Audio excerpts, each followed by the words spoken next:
Kata Nabi Shallallahu Alaihi Wasallam, barang siapa yang ingin dilapangkan rezekinya, kemudian ingin dipanjangkan umurnya, falyasil rahimah, maka hendaklah ia menyambung hubungan silaturahim.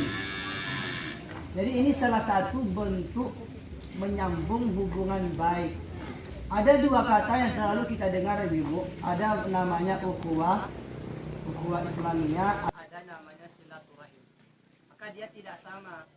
Kalau silaturahim itu dia kekeluargaan. Silah diambil dari kata bahasa Arab, jadi silaturahim itu dua kata bahasa Arab yang berbeda. Silah artinya menyambung, tali menyambung. Kemudian rahim itu bahasa Arab. Rahim itu adalah kantong janin. Jadi dalam anggota tubuh ibu-ibu itu ada satu nama Allah. Berbeda dengan laki-laki, berbeda dengan laki awak, laki ibu maksudnya ya. Kalau laki awak itu tentu berbeda. Kalau dari laki-laki mulai dari ujung kepalanya sampai ujung kakinya tidak ada diambil dari nama Allah. Mulai dari ujung rambut laki-laki sampai ke kuku, sampai ke telapak kaki laki-laki, tidak ada satupun anggota tubuh laki-laki itu diambil dari nama Allah. Tapi wanita, perempuan, ibu-ibu, Masya Allah, mulai dari ujung kepala sampai ujung kaki, ada satu nama Allah yang ada pada diri ibu, yaitu rahim. Jadi rahim itu kantong janin, itu bukan nama orang Arab, bukan nama kantor, bukan nama negara, tapi nama Asmaul Husna, nama Allah beserta sifatnya. Kalau rahim itu nama Allah, sifatnya apa? Sifatnya adalah penyayang. Jadi kalau sudah sifatnya penyayang, otomatis dia senantiasa dekat. Kalau ada orang mengatakan dia sayang tapi tidak dekat, maka dia diragukan rasa kasih dan sayangnya. Apa contohnya, Ustaz? Ini banyak awak tengok, Bu. Biasa dulu ramai ke majlis taklim, ramai di mobil pengajian.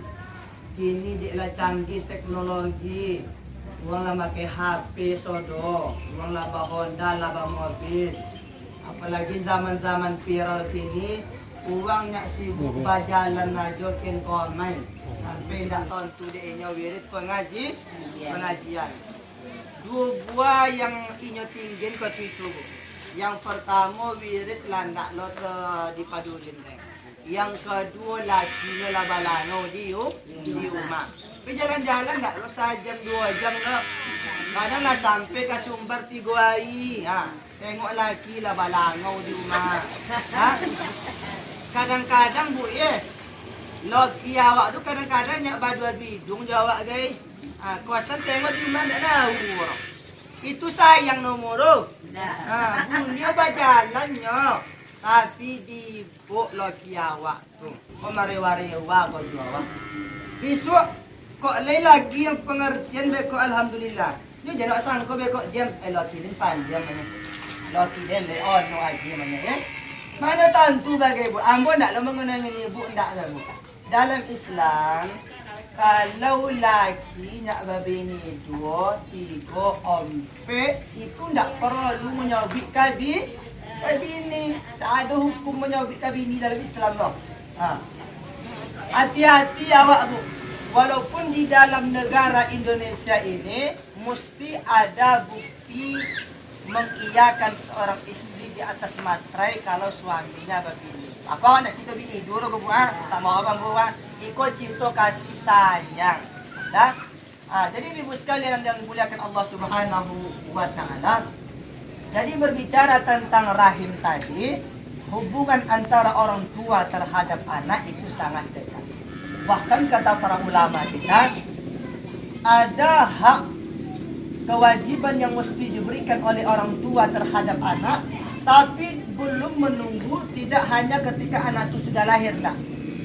Oh, dah lahir ke anak, bawa baik kewajiban dia, bawa awak baik hak awak sebagai kewajiban awak tak.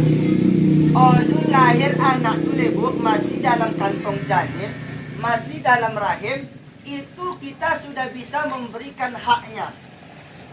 Apa haknya Ustaz? Indak baju lebuk.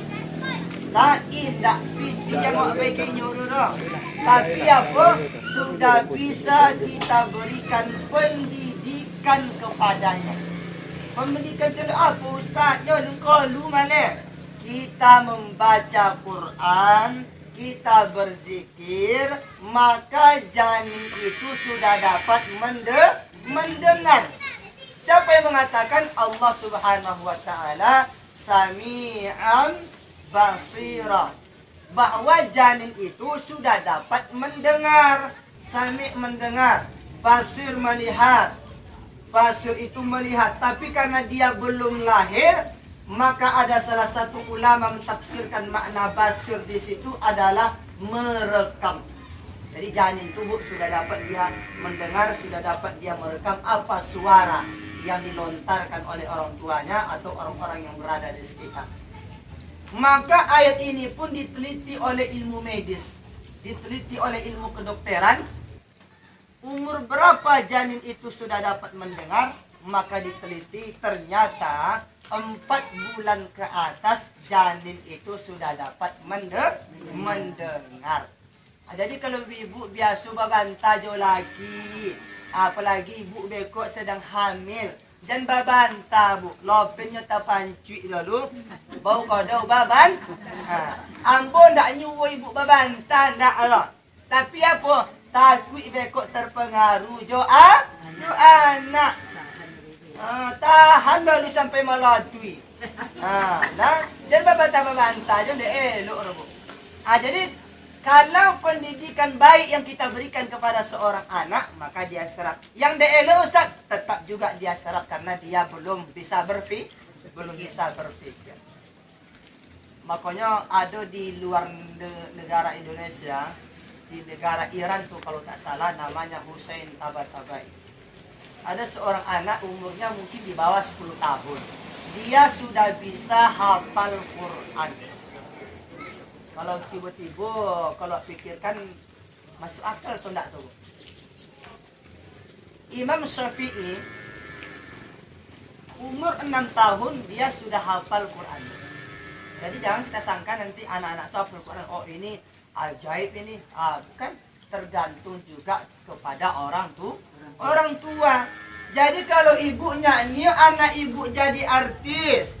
Nyanyi anak ibu bekok jadi penyanyi contoh Zaskia Gotik, maka putaulah di rumah tu karaoke cinta satu malam, lagu ke yang racun, lagu apa dah?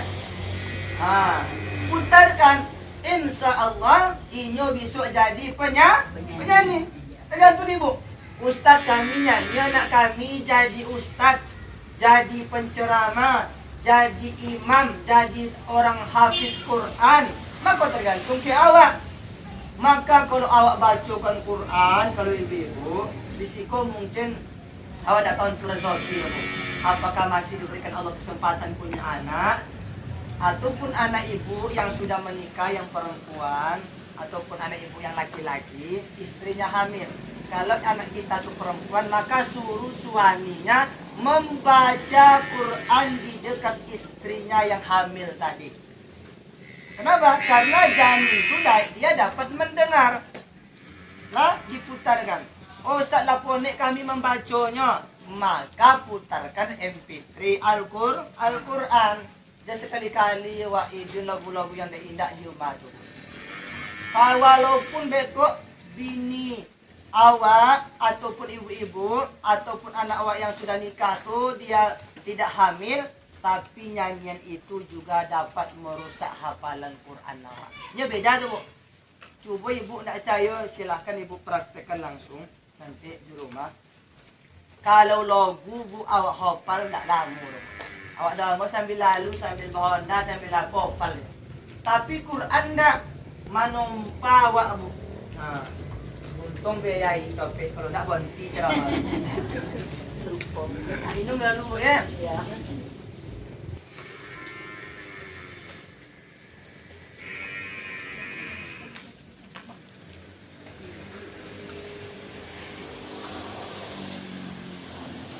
Ambo pernah maju di SD Muhammadiyah. Kelas 1 SD yang buajok. Lokal khusus tahfiz Quran. Itu motivasi bagi ibu-ibu yang punya anak. Kata kepala sekolah tuh yang guru tahfiz ini target 1 tahun mesti wajib hafal Quran 1 juz. Abu waktu itu pengalaman belum ada. Bisa pinggir bu, nanti nggak masuk TV settingan. Di sini aja bu, nama pak. Geser sini. Atau di situ duduk. Nggak apa-apa bu ya.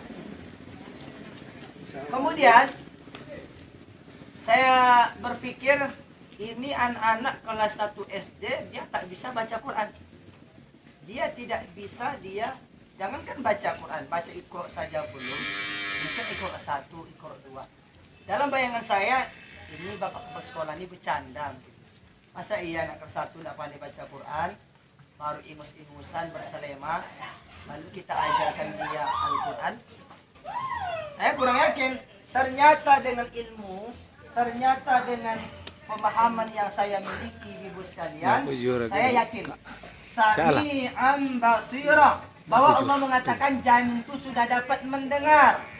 Bagaimana cara mengajarkan anak itu kelas 1 SD bisa hafal Quran? Maka dengan cara talqin. Dengan cara kita membaca, anak itu mendengarkan. Bukan harus anak itu pandai baca Quran, enggak. Kenapa? Karena telinganya bersih, otaknya suci, memorinya bersih, tidak pernah dicampuri dengan sesuatu apapun. Ambo ajarkanlah bu. Surat An-Naba. An-Naba tentu kan? Amma yatasa alun. Ambo bacakan 5 kali bu, 6 kali hafal di anak lu. Kalau ada ibu cayo tes di rumah bekot. Amma yatasa alun. Baca 6 kali hafal itu bu. Akhirnya anak yang tidak pandai baca Quran tadi 1 minggu, 1 pekan sudah hafal surat An-Naba. Kalau awak beda bu, nyokol apa nu apa, ada piti ayam le, ada piti lauk le, kan itu ya, macam kupiak je kan dalam bukan. Awak kalau hafal Quran bu ingat ujung lupa pangkel kan le, ingat pangkel lupa ujung. Tak tahu lagi mengopal awak gitu. Supaya apa yang saya sampaikan depan ibu-ibu kon, awak menangkal bagaimana Indonesia ke depannya. Indonesia bu sekarang ini sudah kacau. Baik mungkin dari sebagian masyarakatnya, apalagi pemimpinnya barangkali bu ya. Banyak orang yang mengeluh, banyak orang yang mungkin berdoa yang tidak terhadap pemimpinnya. Jadi berbicara tentang Indonesia ini bu, Indonesia ternyata bukan kekurangan orang-orang pintar, tapi Indonesia ini kekurangan orang-orang benar bu. Kalau kita katakan Indonesia ini kekurangan orang-orang pintar, salah besar. Kenapa demikian? Karena ratusan universitas di Indonesia mengeluarkan ribuan gelar doktor kepada manusia-manusia. Kalau sudah gelarnya doktor itu S guru. Doktor itu S apa? Kalau sudah doktor maka dia pintar. Kalau sudah gelar doktor maka dia hebat. Kalau sudah doktor maka dia tahu hukum. Tapi ingat, siapa yang bisa korupsi di kantor kalau bukan orang pintar? Siapa yang bisa mempermainkan hukum sampai menyengsarakan rakyatnya kecuali orang pintar? Lalu kenapa itu bisa terjadi? Karena tidak ada kebenaran di dalam dirinya. Jadi kebenaran pula bu, salah satu ujung tombak penangkal atau penangkis supaya Indonesia ini bisa berubah seperti yang kita inginkan, yaitu tidak lain dan tidak bukan adalah terpengaruh kepada anak awak, berpengaruh kepada anak. anak ko lang bisa bimbing mo. Kalau ang tutuloy ko, inyo lah siap lo untuk beribadah kepada Allah Subhanahu wa Ta'ala. Zaman kini kau coba tengok, anak-anak sebagian maaf cakap, banyaklah yang terpengaruh.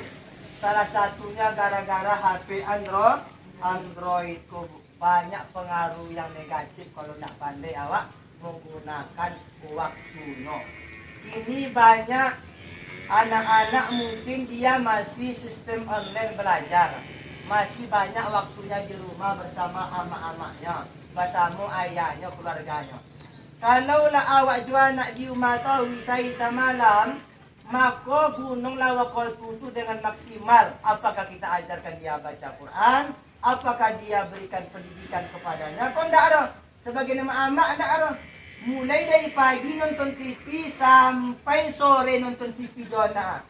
Berduduk ya depan TV tu. Film yang ditengok itu tahu itu di Indonesia. Lah, jam 8 ku menangis judulnya. Jam 10 ku menangis. Jam 2 di tengah poket ku menangis judul. Sore ku menangis jo. Jadi kalau ku menangis jo tahu ya tengok bilu ku bergelaan tu. Ya? Iko mungkin di antara awak yang hadir sini kau seorang orang mungkin ada kan ya. Yang kau bilang itu. Banyak bu channel-channel dalam TV itu, ada channelnya tahfiz Quran, ada TV Roja, banyak sekali siaran-siaran yang mendidik.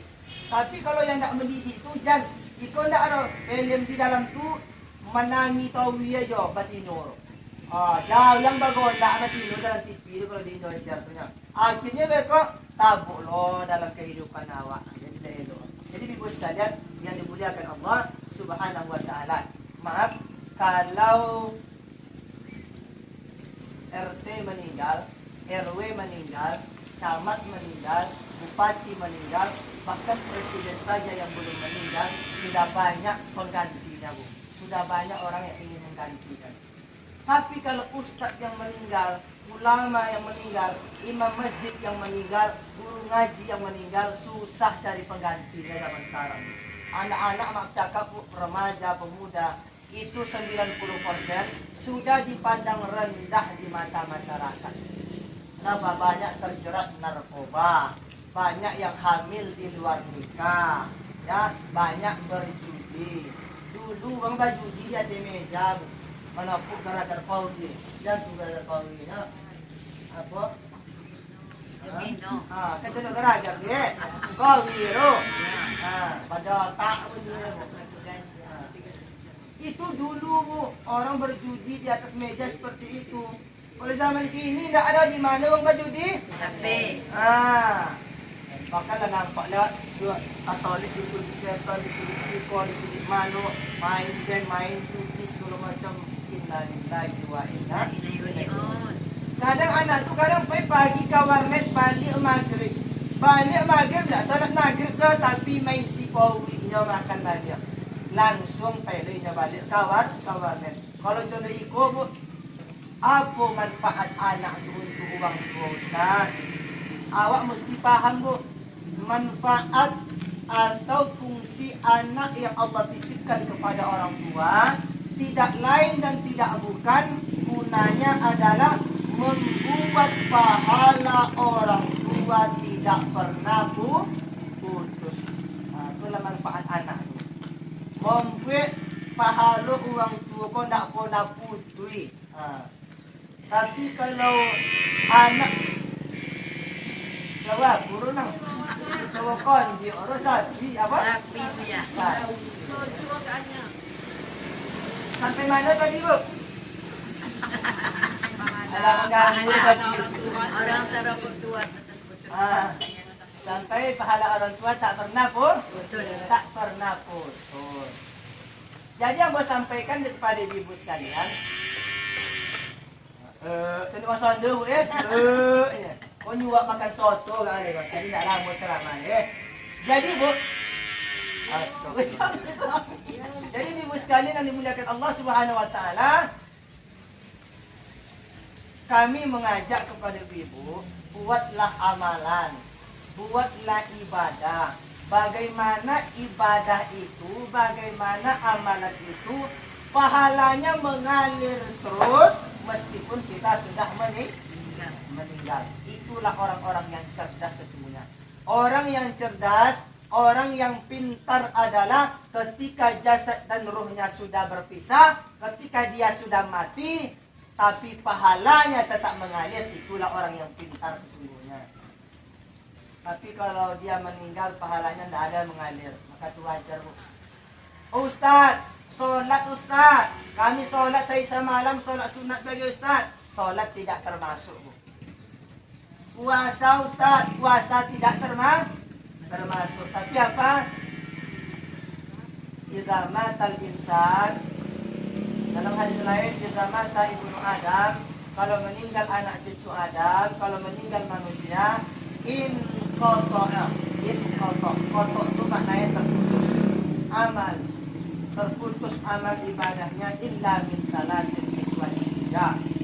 Salah satu di antara tiga itu adalah anak yang soleh, kemudian ilmu yang bermanfaat dan sedekah jariyah. Ibu punya duit 100.000, ibu infakkan 5.000. 5.000 ini lah, Bu, yang menolong ibu nanti di akhirat.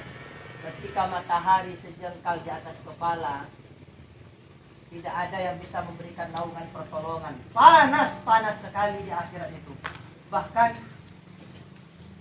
dengan panasnya itu, ada keringat seseorang itu, dari kata Nabi SAW, sejajar polu awak kojo lutui awak, Bu. Sejajar polu awak kojo pinggang awak. Sejajar polu awak jo leher awak. Apa sebab dek panenyo padang maksud ketika itu. Ternyata ada amalan yang bisa memberikan naungan. Kullu mri'in tahta zillin sadaqatihi. Setiap orang akan bernaung di bawah naungan sedekahnya. Piti 1.000 kini, 5.000 infakkan. 5.000 inilah yang akan menolong kita di akhirat nanti. Artinya puak Bu mengimbau dan awak sampai pilih, Bu. Nah, jangan sampai pilih.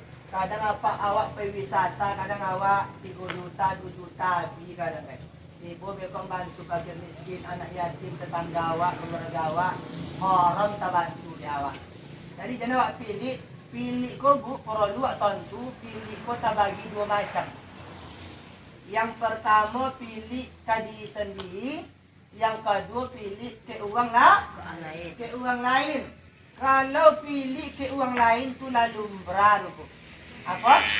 Lalu lumrah pilih ke uang lain, Bu. Yang lebih parahnya pilih tadi sendiri, Bu. Tu parah, Bu. Apa contoh pilih tadi sendiri, Ustaz? Misalkan ada jemaah ibu-ibu kok pergi wisata jalan-jalan kapokan. Nah, odok baliok litak dipanam di rumah makan, Bu. Mana litak? Litak dipanam di rumah di silon dunia. Dan tulang dunia. Kan parah, ada lo yang lebih parah pada itu, sengaja membuat ubik makin kau mai. Supaya apa? Supaya tidak perlu pitinya, Bu. Itulah yang Allah katakan dalam Quran. Wa man yuqasuha nafsihi fa ulaika humul muflihun. Sama depan dia tu ni. Wa man yuqasuha nafsihi fa ulaika humul muflihun. Dan barang siapa yang terpelihara dari sifat suh, maka mereka itulah orang-orang yang beruntung. Jadi, Bu, bahasa Indonesia mengartikan kata suh itu pelit. Bahasa Indonesia mengartikan kata bakhil juga pelit. Itulah mungkin kira-kiranya miskinnya bahasa Indonesia itu, Bu. Tidak bisa menerjemahkan semua kata dalam bahasa Arab.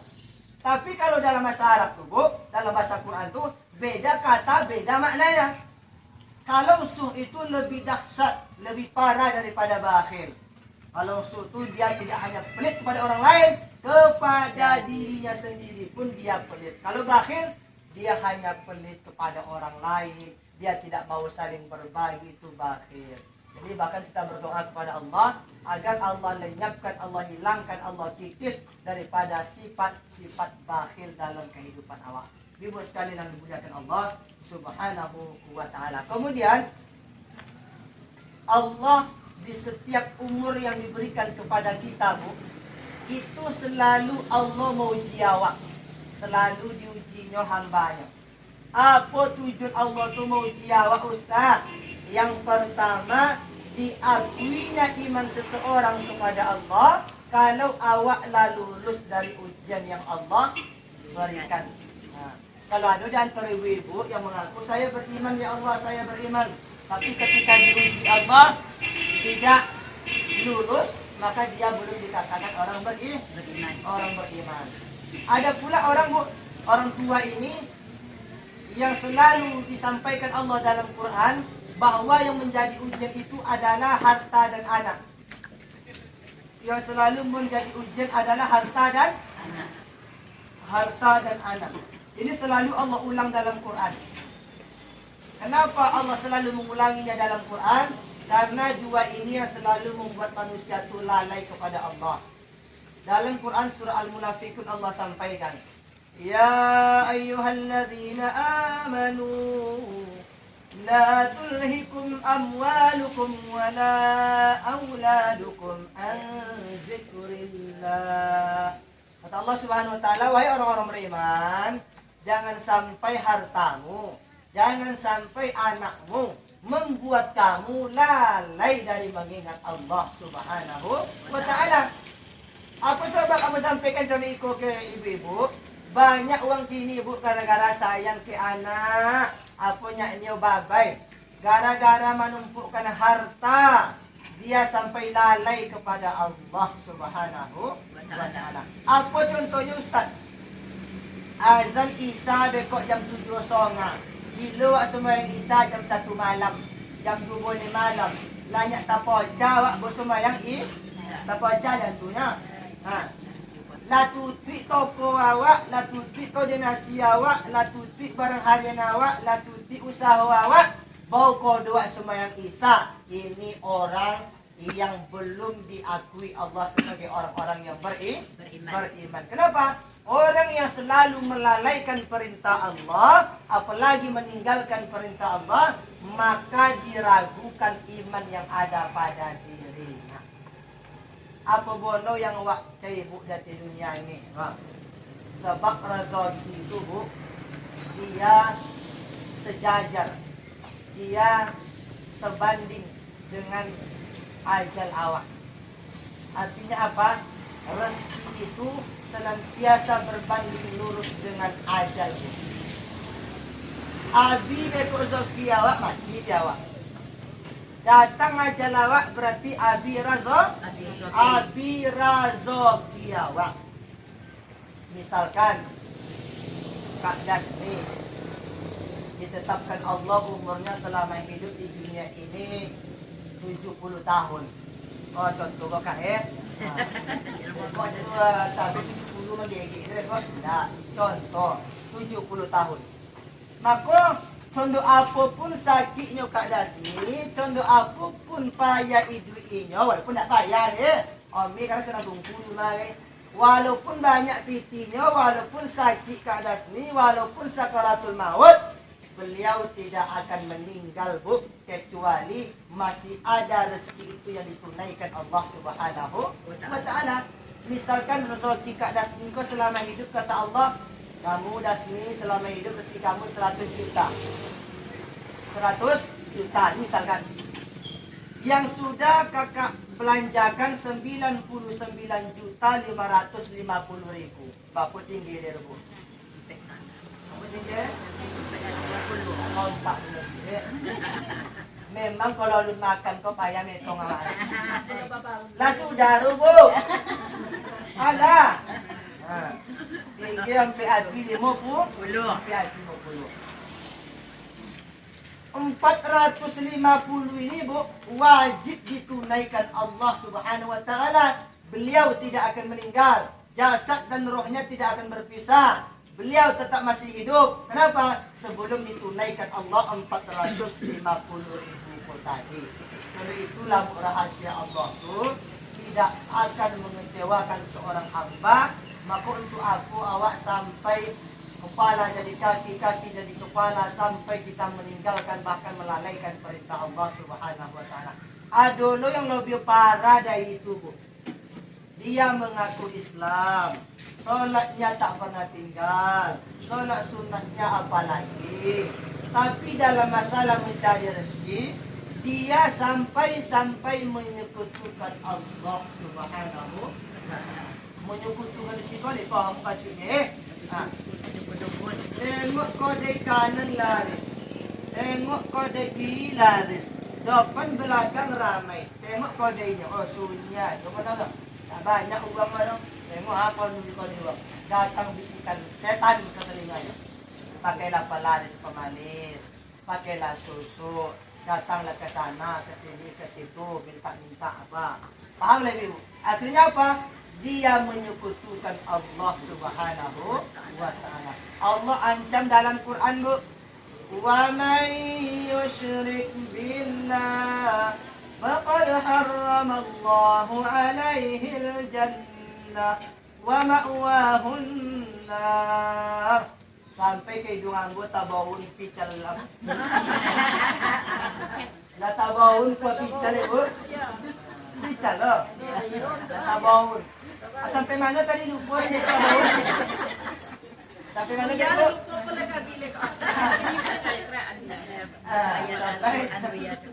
Wa may yusyrik billah faqad harramallahu alaihi al-jannah wa ma'wahu an-nar.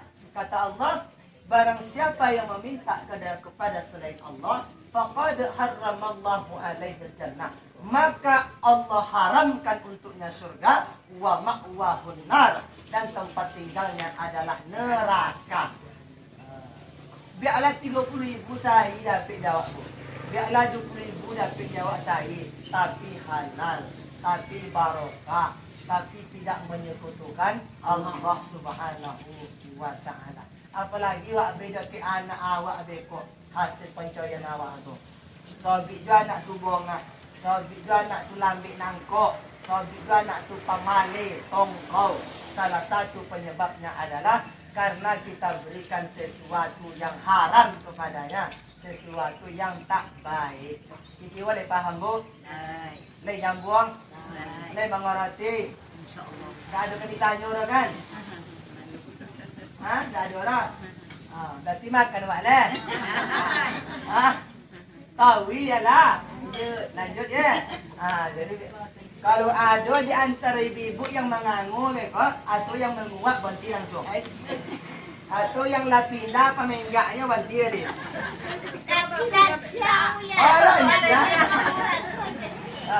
Ambo nak bantu yang lansia di sekolah, sebab bantu gaji.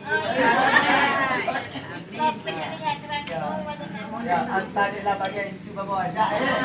Jadi datang juga ibu sono. Jadi ibu sekalian yang dimuliakan Allah Subhanahu wa taala, kalau dari ibu yang mubah tapi juga ustaz yang mubah.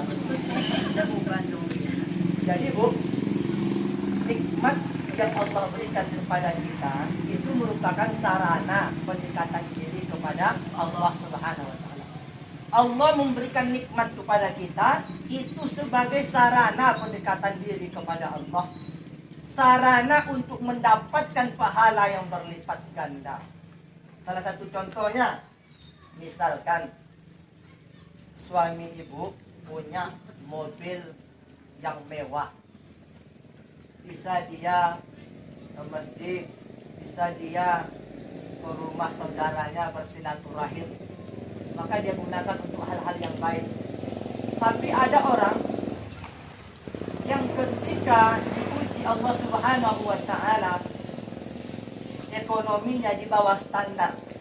Dulu ketika azan berkumandang di masjid, Allahu Akbar, Allahu Akbar, dia datang ke masjid bapak. Padahal Allah alladzi anzala al-matara minas sama'i wal ardh. Padahal Allah turunkan hujan dari langit. Apa yang diambil? Diambilnya payung, Bu. Diambilnya payung, datang ke masjid. Setelah dinaikkan Allah rezekinya, dia bisa beli mobil, Azan orang di masjid, Allahu Akbar, Allahu Akbar. Hujan naik, tak ku masuk haji, tanya di sini. Aku nak ku masuk haji bang, ini nak nampak di motor hujan bang. Hujan naik kau bang, hujan pagi dah nampak. Motor adanya bang, banyak alasan ni bu. Tapi pas giliran tarogak makan pecel lele, makan ayam geprek, makan apa? Makanan ayam penyet, kalau mobil Pajero-nya, kalau mobil Fortuner-nya, kalau mobil Expander-nya bu, ini manusia yang tidak pandai bersyukur kepada Allah Subhanahu wa Ta'ala. Jadi itu salah satu contohnya nikmat yang Allah berikan sebagai sarana pendekatan diri kepada Allah Subhanahu wa Ta'ala. Maka gunakanlah bu nikmat sehat yang Allah berikan ke awak ini. Ibu yang sampai komen karena Allah berikan nikmat sehat. Bila bau taso di awak nikmat sehat tu bu, kalau lah sakit awak, kalau lah stroke awak, kalau lah tabaya awak dengan sakit tu awak, bau lah taso di awak nikmat sehat tu. Tapi di waktu sehat kita gunakan untuk bertakziah, untuk majlis taklim, untuk datang wirid pengajian. Maka ketika Allah berikan kepada kita ujian sakit, kita tidak terlalu menyesal. Kenapa? Di waktu sehat kita sudah memaksimalkan untuk bertakarrub, untuk mendekatkan diri kepada Allah Subhanahu wa Ta'ala. Jangan pernah berprinsip nanti, oh saya bertaubat umur 60 tahun aja, saya nanti bertaubat umur 70 tahun saja. Tidak ada jaminan. Jadi yang saya sampaikan, salah satu kegunaan nikmat sehat yang Allah berikan ke awak adalah mendirikan atau melaksanakan solat sunat Saida malam. Kalau ada di antara ibu-ibu yang tahu menanggung kajian, sudah itu yang ingin amalkan yang wajib-wajib aja, rugi awak. Tapi apa? Dan kan yang wajib, yang sunat pun kita amalkan. Tadi ibu-ibu lagi solat fajar sebelum subuh ya. Insyaallah. Aku sampaikan bu, keutamaan fajar itu luar biasa. Raka'atul fajri khairun minad dunya wa ma fiha. Dalam Sahih Muslim, Imam Nawawi yang menulis kitab Syarah Sahih Muslim, 2 rakaat fajar itu lebih baik daripada dunia beserta isinya. Ini 2 rakaat fajar. Ini dunia beserta isinya. Dunia ini paling isinya emas, perak, intan berlian, pangkat, jabatan, itu yang membuat orang tergila-gila. Lalu dibandingkan dengan 2 rakaat fajar. 2 rakaat fajar ini lebih baik daripada dunia beserta isinya. Kita ada baca dalam kitab, dalam sebuah buku, ada 10 orang terkaya di dunia. Pertama Bapak Siano, yang kedua Bapak ini, yang ketiga ini. Ingat bu? Pada hakikatnya, orang yang paling kaya di mata Allah, orang yang paling kaya di mata Nabi Sallallahu Alaihi Wasallam adalah mereka yang mendirikan 2 rakaat fajar. Luar biasa. Kenapa? Kalau dibandingkan dengan dunia, maka 2 rakaat fajar lebih baik. Tidak hanya rakaatnya saja, ayatnya pun diatur oleh Nabi. Rakaat yang pertama adalah surat Al-Kafirun. Kalau tidak dapat Al-Kafirun, kuliah. Rakaat yang kedua surat Al-Ikhlas. Kalau tidak dapat Al-Ikhlas, ya. 2 ikolah yang disunahkan Nabi Sallallahu Alaihi Wasallam. Ustaz kaminan, Ustaz ada yang pendek pada tulis, ina atau ina. Pendek pada tulis, Lai, alif lam mim, Allahu Akbar. Pendek pada tulis Ustaz, Lai, Hamim, Ya, Sin. Pendek pada tulis Ustaz, Lai, Nun, Oh. Pendek pada tulis Ustaz, Inna lillahi wa inna ilaihi raji'un. Artinya apa? Ikolah hafal di awak surat. Artinya apa ibu sekalian yang dijaga Allah Subhanahu wa Ta'ala. Kalau ibu nak sempat solat ke masjid, badan sehat dan langsung solat subuh di rumah tu. Azan 2, langsung solat sunat fajar. Bila solat sunat fajar tu Ustaz? Qabliyah subuh. Apabila subuh pemilu, banyak orang bu menyobi bu. Jam 4 songannya lah salat sunat fajar.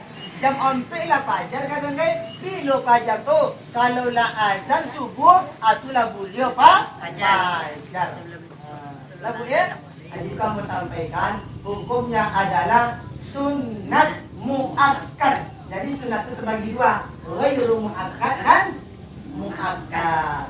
Salat sunat fajar termasuk salat sunat yang sangat dianjurkan Rasulullah Sallallahu Alaihi Wasallam. Mudah-mudahan apa yang kita dengarkan bermanfaat. Kita boleh paham tu dulu. Alhamdulillah. Tak tatahan bau niti sekali. Apa yang kita sampaikan, kita dengar, bisa kita amalkan. Bahwasanya selagi jasad dan roh menyatu, kita selalu diuji Allah Subhanahu Wa Taala. Kemudian jadikan anak, jadikan harta itu sebagai investasi akhirat. Jadi berbicara tentang investasi bukan duit saja, tapi anak juga bisa mendapat investasi, bisa mendapat investasi untuk orang tuanya. Awak terbaring di kubur, maka pahala itu selalu mengalir. Ya Bu ya. Subhanakallahumma wa bihamdika, asyhadu an la ilaha illa anta, astaghfiruka wa atubu ilaik. Wassalamualaikum warahmatullahi wabarakatuh. Waalaikumsalam warahmatullahi wabarakatuh. Pesanan Bu, Ibu. Kalau Ibu yang mendongongkan dakwah Arbo yang lain, apakah tentang keutamaan Muharram, apakah tentang keistimewaan baca Quran, apakah nanti tentang keistimewaan sholat sunnah, atau ceramah-ceramah yang lain, maka ibu-ibu bisa tengok ceramah saya di YouTube. Nama channelnya adalah UFM Official. Jadi pecian baru UFM Official, nanti keluar itu ceramah-ceramah saya. Insya Allah akan memberikan manfaat dan amal jariah buat kita. Terima kasih. Terima kasih banyak kita ucapkan kepada Al-Ustaz yang telah menyampaikan tausiahnya di hadapan kita